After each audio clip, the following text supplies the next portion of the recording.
오늘은 맥주 감사 주일입니다. 우리가 농사는 짓지 않지만은 지나간 6개월을 돌아보면서 감사하는 여러분들이 되시기를 주의 이름으로 축원합니다. 오늘 설교 제목을 힘을 다해 감사하자 이렇게 잡아보았는데, 이 제목의 말씀은 본문 10절 말씀에 하반절에 이런 말씀이 있습니다. 내 힘을 헤아려 자원하는 예물을 드리고 라는 구절에서 힘을 다해 감사하자는 제목을 잡아보았습니다. 감사는 성도라면 범사에 감사해야 됩니다. 모든 일에 매사에 감사해야 되는데 굳이 이런 절기를 지정해서 지킬 필요가 있는가라고 생각하는, 한마디로 해서 절기 무용론자들이 있는데, 범사에 감사하는 것은 모든 성도의 할 바이지만 그래도 특별한 날을 지정하여 감사할 때 우리의 신앙에 큰 유익이 있습니다.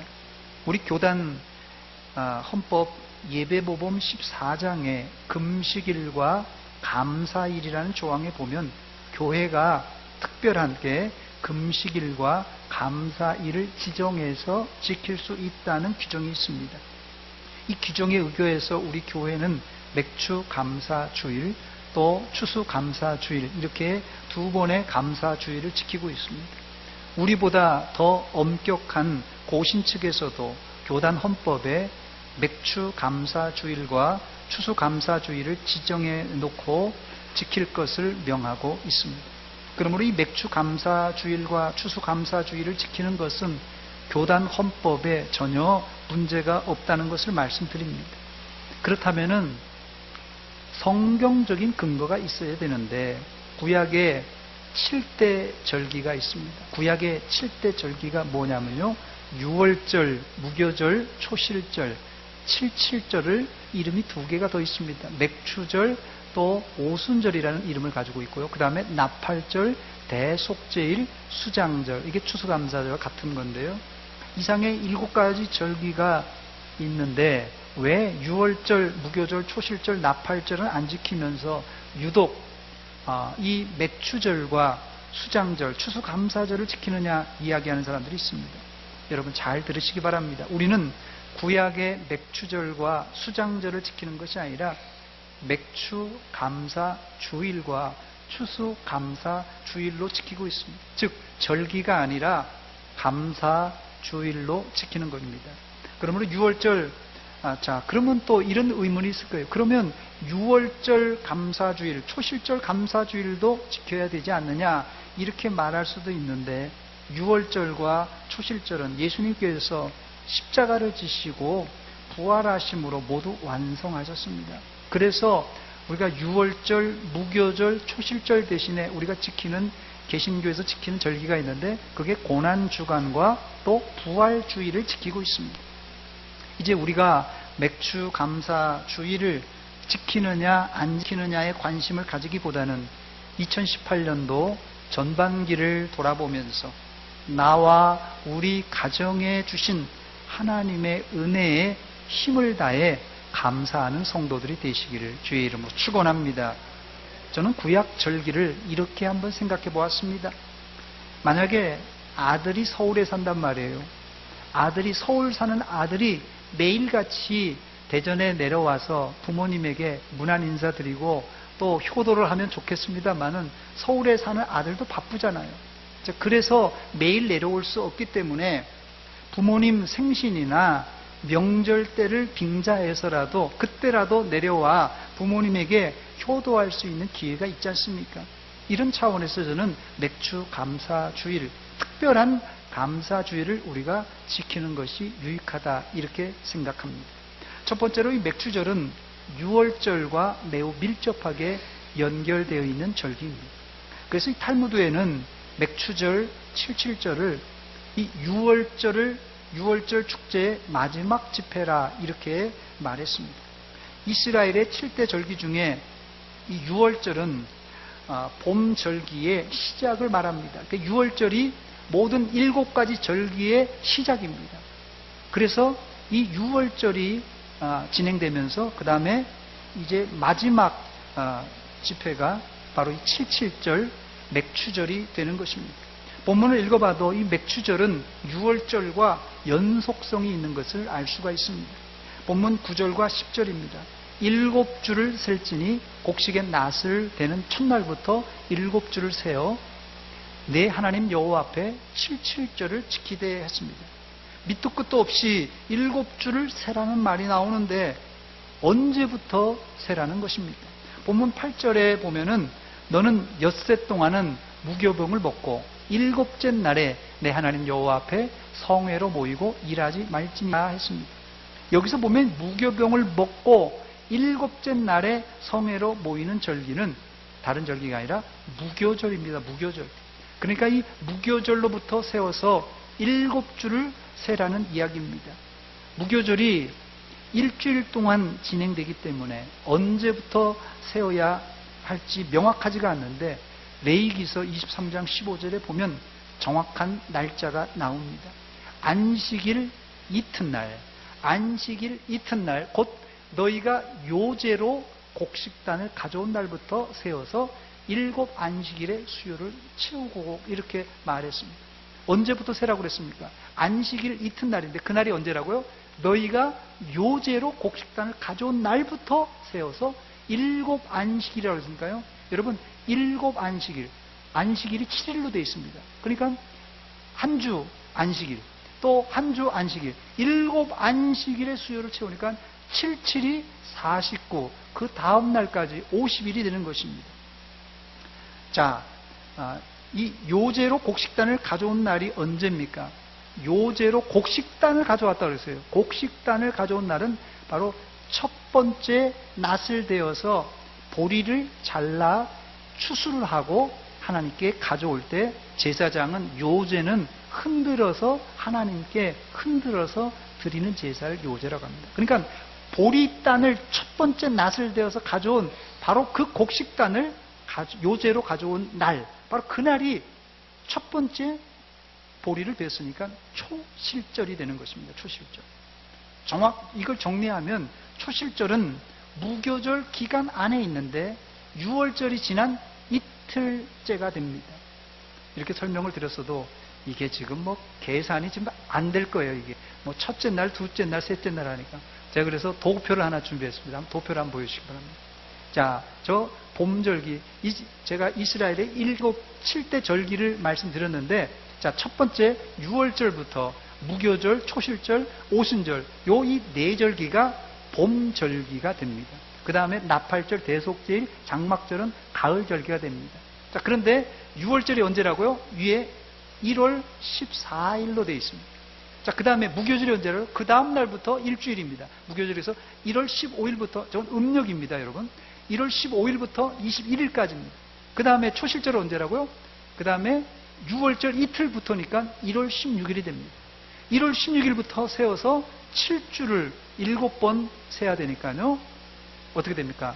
3월 6일날 오순절, 맥추절, 77절이 되는 것입니다.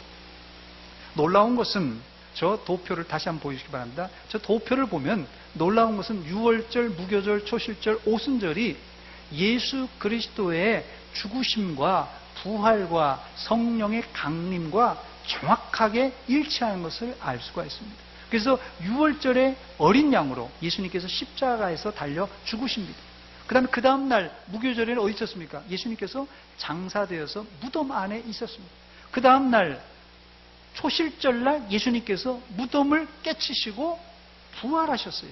바로 이래서 이 6월절, 무교절, 초실절은 예수님의 십자가와 죽으심과 부활을 정확하게 이렇게 보여주고, 그 다음에 이제 7주를 지내서 50일째 오순절날 바로 예수님께서 내가 가고 나서 아버지께서 약속하신 성령을 너에게 주시겠다고 그랬어요. 예수님께서 승천하신 지가 40일째 승천하십니다. 그리고 올라가면서 뭐라 그러냐면요, 이제 며칠이 안 되어서 아버지의 약속하신 성령을 주신다고 그러죠. 그 며칠 만에 준 겁니까? 올라가신 후에? 열흘 만에 주셔야죠. 40일 만에 제자들에게 10여 차례 보이다가 이제 승천하셨어요. 40일 만에. 그리고 며칠 안 돼서 성령, 아버지께서 약속하신 성령을 주신다고 그랬어요. 열흘 만에 주셨어요. 그러니까 오순절, 맥추절, 칠칠절이 되는 것입니다. 자, 그래서 구약의 절기는 지금 여러분 보듯이 정확하게 예수님의 그림자인 것을 알 수가 있습니다. 예수님은 구약에서 보여준 그림자를 바로 십자가를 지시고 죽으시고 부활하시고 성령을 보내주심으로 완성하셨습니다. 두 번째로 이 맥추절은 유월절뿐만 아니라 초실절과도 밀접하게 연결된 전기입니다. 레위기서 23장에 보면은 초실절에 대한 규례가 자세하게 나오는데, 초실절 때 이스라엘은 보리의 첫 이삭을 베어서 제사장에게 가져옵니다. 그러면 제사장은 그 곡식을 아까 흔든다 그랬죠. 흔들어서 요제로 하나님께 바칩니다. 이때 세 가지 제사를 같이 드리게 되는데, 1년 된 순양의 번제, 그리고 기름 섞은 고운 가루의 소제, 그리고 포도주를 부어드리는 전제, 이 번제, 소제, 전제를 흔들어 드리면서 하나님께 드리면서 이제 제사를 드립니다. 이게 바로 초실절입니다. 이때 반드시 지킬 일이 있는데, 하나님께 흔들어 드리기 전에는 절대로 보리 이삭을 입에 대서는 안 됩니다. 이런 규정이 있어요. 우리나라도 왜 예전에 제사 드리신 분들 다 알겠지만, 저도 어릴 적에 큰 집에 가면 제사를 드렸는데 큰어머님이 절대 제사 음식은 제사 드리기 전에 못 먹게 했어요. 먹고 싶은 게 많았는데 그때 꼭 못 먹게 했어요. 그거 마찬가지로 하나님께 보리를 흔들어서 드리기 전에는 절대 입에 보리를 대지 못하게 되어 있습니다. 자, 이 제사를 드릴 때 이스라엘의 마음, 초실절에 제사를 드리면서 이스라엘의 마음이 어땠을까요? 한마디로 간절한 마음으로 풍년을 기대하면서 이 제사를 드렸습니다. 그 이유를 제가 잠깐 설명드립니다. 초실절에 하나님께 드린 이 곡식단은 이 구약, 유대인의 문서인 미시나라는 문서에 보면은 거기 아무 보리단을 드리는 게 아니라 갈릴리 북쪽에 있는 게네사렛 평야에서 나온 이 보리단을 드린다고 합니다. 갈릴리 지역은 해수면보다 200m나 200에서 250m나 낮은 지역이에요. 그러니까 우리 지금 해수면에 마이너스 200에서 250m라는 것입니다. 자, 이 지역이 그래서 아주 따뜻하고, 또 그 지역은 화산 폭발로 인한 현무암 지대라 해서 그 토양이 새카맣다고 합니다. 그래서 이 새카만 흙이 이 태양빛을 잘 흡수하기 때문에 게네사렛 평야에서는 이스라엘에서 가장 먼저 보리를 수확하는 곳이라고 합니다. 그러니까 이스라엘 지형이요, 지금 해수면보다 마이너스 200에서 250m가 이 게네사렛 평지인데요, 여기서부터 예루살렘 같으면요 800m 고지에 있습니다. 자, 이 게네사렛 이 평야에서 예루살렘의 고도 차이가 얼마입니까? 여기 마이너스 200에서 250이고 이 예루살렘은 800m 고도입니다. 그러니까 얼마 정도 되겠어요?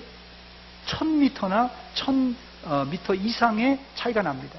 그래서 우리나라도 단풍이 들 때 혹은 모내기를 할 때 위에서부터 점점 내려오는 것처럼 여기도요 보리 수확을 제일 먼저는 갈릴리의 이 게네사렛 평야는 마이너스 200에서 250m이기 때문에 따뜻하기도 하고 흙이 까만 흙이라서 가장 먼저 추수를 합니다. 그런데 그 다음 이후 일주일, 그 다음에 열흘, 한 달 반, 이래서 거의 추수가 한 달 반에서 2달간의 간격을 가지고 보리를 추수하게 됩니다. 자, 그러니까 첫 번째 단을 드렸던 이 게네사렛 호숫가에, 게네사렛 평야에서 드렸던 이 곡식단이 처음 드려졌지만 앞으로 지금 수확할 날이 한 달 반이나 남았다는 것이에요. 자, 그래서 이 고산지대 한 달 반 이상 지나야 맥추절 이 추수를 끝나기 때문에 이 맥추절에 하나님께 이 초실절에 드리면서 앞으로 한 달 반 동안 추수가 잘 되도록 기도했다고 합니다.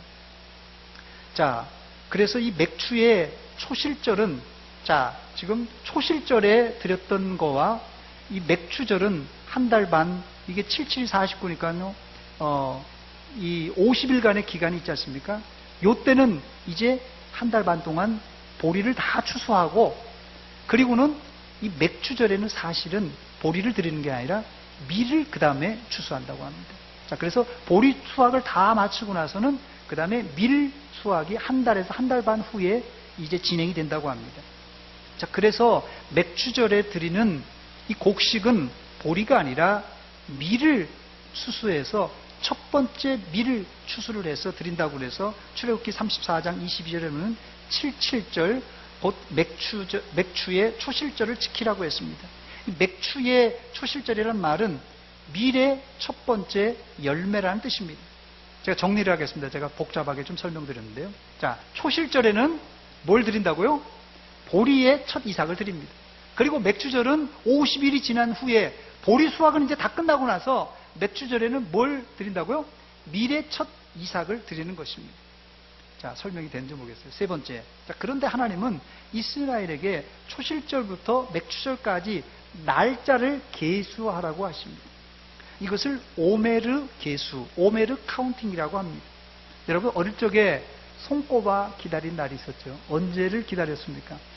일주일 후에 소풍 간다는데 소풍 날이 언제 오는가? 소풍 때 어머니가 김밥을 싸주고 사이다 한 병이랑 과자는 뭘 사줄까? 이거를 손꼽아 기다립니다.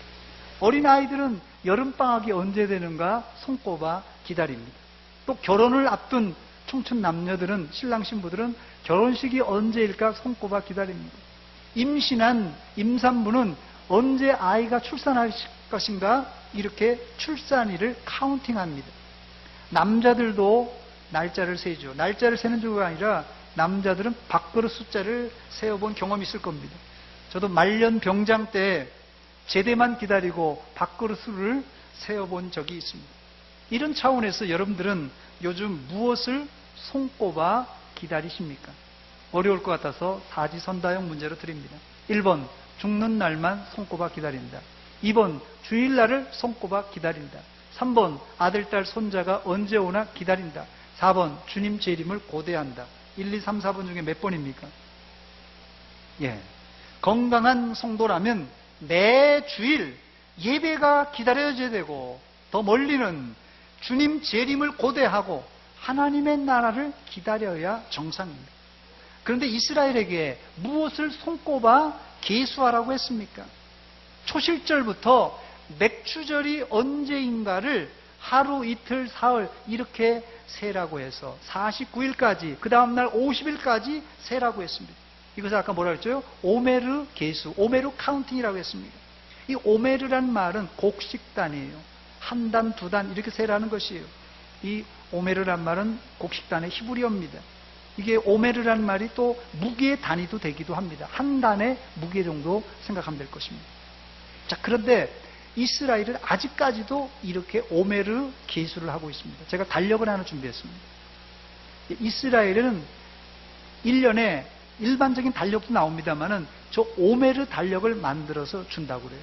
그래서 1번부터 시작해서 하루부터 시작해서 8일까지 또 14일까지 해서 점점 해가지고 50일째 마지막 중간에 이렇게 오메르가 셀 수 있게 만들었습니다.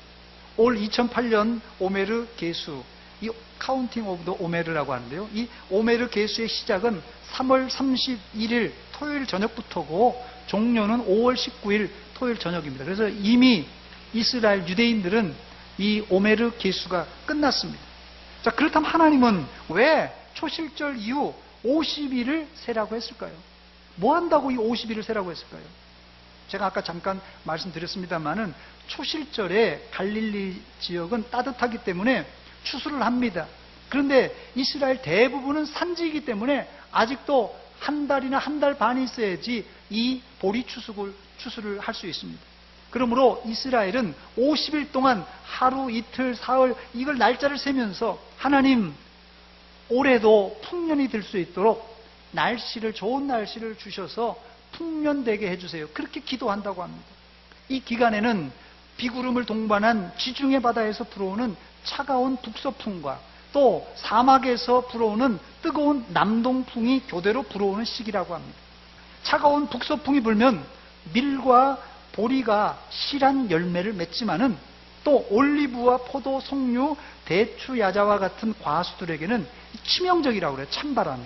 반대로 뜨거운 남동풍은 과수에게는 좋은 열매를 맺게 하지만 이 보리와 밀수확은 상당히 감소시킨다고 합니다.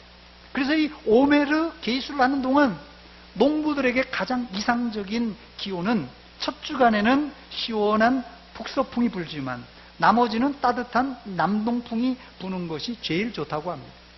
이렇게 되면 보리와 밀 그리고 여름 과실이 모두 풍년을 들게 된다고 합니다.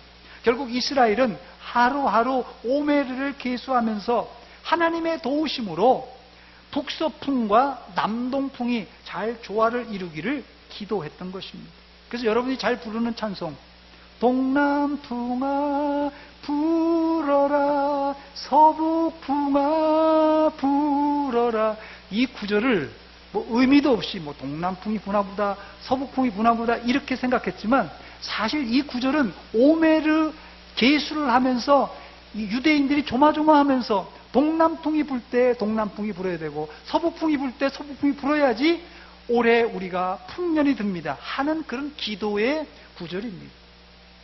제가 설교 때마다 종종 날짜를 언급하는데 지난주 같으면 2018년도 6월 마지막 주일이라고 하면서 여호와께 감사하라는 제목으로 설교했습니다.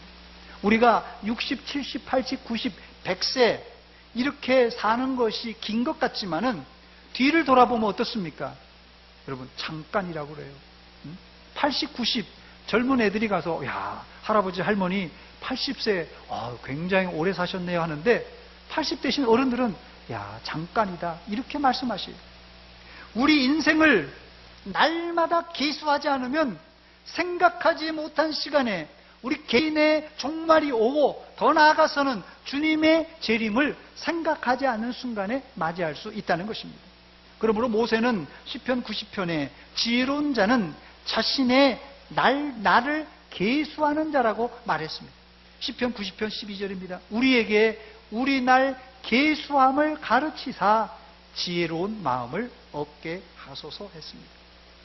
모세의 기도와 오늘 본문에 7줄을 세라는 말에서 여러분들은 지혜를 얻어 여러분 자신의 나를 계수할 뿐 아니라 주님의 재림을 고대하는 성도들이 되시기를 주의 이름으로 축원합니다. 낮에나 밤에나 눈물 머금고 내 주님 오시기만 고대합니다. 가실 때 다시 오마 하신 예수님 오 주여 언제나 오시렵니까? 할렐루야. 우리 옛 선조들이 낮에나 밤에나 언제 주님 오실까 날마다 고대하며 살았습니다. 오늘 우리가 너무 평안하고 너무 잘 살기 때문에 주님 오실 날을 우리가 기다리지 않는 성도가 아닌가 한번 더듬어 생각해 보시길 바랍니다. 네 번째, 맥추절에 이스라엘은 하나님께 힘을 다하여서 자원하는 예물을 드렸습니다. 본문 10절의 말씀 보니까 내 하나님 여호와 앞에 77절, 이게 맥추절입니다. 77절을 지키되 내 하나님 여호와께서 내게 복을 주신 대로 내 힘을 헤아려 자원하는 예물을 드리고 했습니다. 하나님이 이스라엘에게 요구하는 것은 터무니없는 것을 요구하는 것이 아니라 하나님이 너에게 복을 주신 대로 그것을 헤아려 자원하는 예물을 드리라고 했습니다. 여기 힘을 헤아려라는 말은 앞에 하나님이 내게 복을 주신 대로가 전제되어 있는 말입니다. 즉 하나님이 나에게 복을 주신 것에 따라서 그 복을 잘 파악하고 자원하는 예물을 드리라는 말입니다. 하나님께 예물을 드릴 때 가장 중요한 것이 있는데 그것은 즐거운 마음으로 자원하는 예물을 드리는 것입니다. 그렇다면 우리가 어떻게 즐거운 마음으로 자원하는 예물을 하나님께 드릴 수 있겠습니까? 그 근거가 바로 여호와께서 내게 복을 주신 대로라는 구절입니다. 내 힘으로 내가 추수하여서 곡식을 거두어 드렸다는 말은 내 노력으로 수확한 것을 하나님께 드렸다는 것인데, 이럴 경우는 절대 즐거운 마음으로 자원하는 예물을 드릴 수가 없습니다. 그러나 하나님이 내게 복을 주셔서 이것을 거둘 수 있게 되었다는 전제 아래서 그때 우리가 즐거운 마음으로 자원하는 예물을 드릴 수 있다는 것입니다. 여러분들은 오늘 맥주 감사 주일을 맞이하여서 어떤 마음으로 감사 예물을 준비하셨습니까? 하나님이 주셨기 때문에 즐거운 마음으로 자원하는 예물을 준비해서 드렸습니까? 아니면 내가 열심히 번 돈, 내 돈을 하나님께 큰 인심 쓰듯이 준비하여 드렸습니까? 여러분, 다윗의 고백을 한번 들어보시기 바랍니다. 찬송가 634장입니다. 모든 것이 주께로부터 왔으니 이 예물을 주께 드리나이다.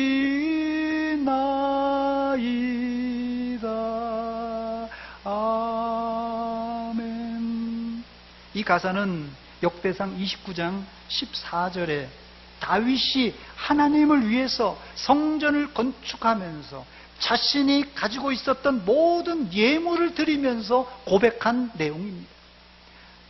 나와 내 백성이 무엇이기에 이처럼 즐거운 마음으로 드릴 힘이 있었나이까? 모든 것이 주께로부터 말미암아 싸우니 우리가 주의 손에서 받은 것으로 주께 드렸을 뿐이니이다. 아멘. 이런 태도가 즐거운 마음으로 자원하는 예물을 드리는 자의 자세입니다. 다윗은 자신이 소유한 모든 것, 물질은 말할 것도 없고 자신의 생명조차도 하나님께로부터 왔다고 고백하면서 즐거운 마음으로 자원하는 마음으로 하나님께 예물을 드렸습니다. 오늘 맥주 감사주의를 맞이해서 여러분의 예물이 즐거운 마음으로 드리는 자원하는 예물이 되시기를 주의 이름으로 축원합니다. 마지막 5번째, 이런 마음이 바탕이 깔려 있을 때 우리는 즐거운 마음으로 물질을 이웃과 나눌 수가 있습니다.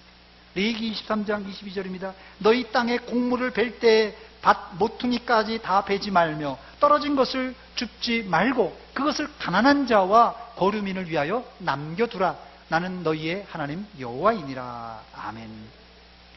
이 추수하는 것이 다 내 것이면 다 추수해도 상관없지만 내 소유가 하나님께로 왔다고 고백할 때 가난한 이웃을 위하여 즐거운 마음으로 한 모퉁이 추수를 다하지 않고 그냥 버려둘 수 있는 것입니다. 이 가난한 자와 고아와 과부와 객을 위해서 남겨두는 것입니다. 또 추수하고 나와 가족들만 즐길 것이 아니라 수고한 노비와 또 성중에 거하는 레위인과 그 다음에 객과 고아와 과부들을 초청하여서 함께 음식을 나누며 축제를 하라고 말씀했어요. 본문 11절 말씀입니다. 우리 한 목소리로 천천히 한번 읽어보겠습니다. 시작. 너와 내 자녀와 노비와 내 성중에 있는 레위인과 및 너희 중에 있는 객과 고아와 과부가 함께 내 하나님 여호와께서 자기의 이름을 두시려고 택하신 곳에서 내 하나님 여호와 앞에서 즐거워할지니라. 아멘. 왜 이렇게 하라고 그랬습니까? 그 이유를 본문 12절에는 이렇게 밝히고 있습니다. 너희도 애굽에서 종되었던 것을 그런 시절이 있었기 때문에 이 고아와 과부와 객을 위해서 남겨두라는 것이에요. 너는 애굽에서 종되었던 것을 기억하고 이 규례를 지켜 행할지니라. 이제 말씀을 맺습니다. 우리가 범사에도 감사해야 되겠지만 그래도 추수를 하거나 혹은 지나간 6개월을 돌아보면서 특별한 하나님께 감사로 드릴 수 있어야 됩니다.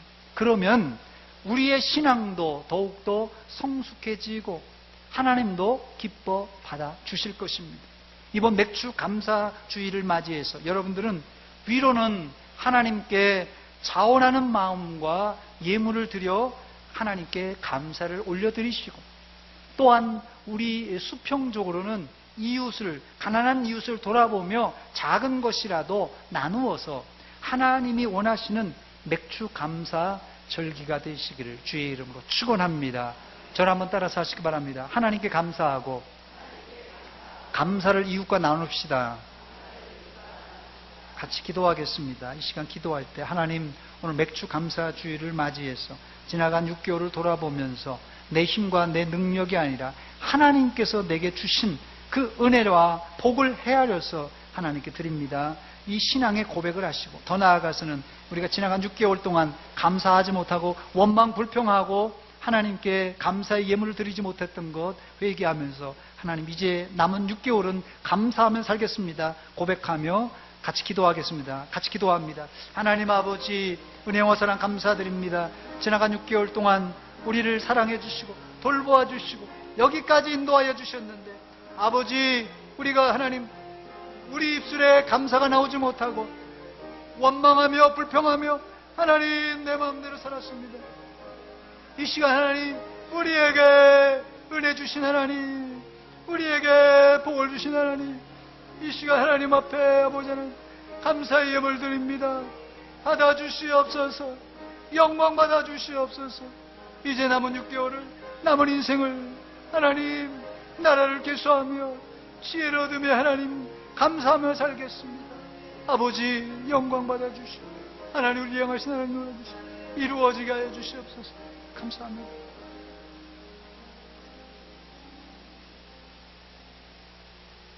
하나님 아버지, 은혜와 사랑 감사드립니다. 이 아침에 특별히 맥주 감사 주일을 맞이해서 우리의 마음을 담아서 하나님께 영광 돌렸습니다. 날마다 날마다 범사에 이렇게 감사하는 백성들 다 되게 하여 주시옵소서. 지나간 6개월 동안 크고 작은 일들이 있었을 때 우리가 감사하지 못하고 이렇게 하나님 앞에 원망 불평하며 살았던 저희들입니다. 우리 입술에서, 마음에서 불평과 원망을 다 지워주시고 하나님께 감사만 드리고 또 이웃에게 감사하는 성도들 되게 하여 주시옵소서. 예수님의 이름으로 기도합나이다. 아멘.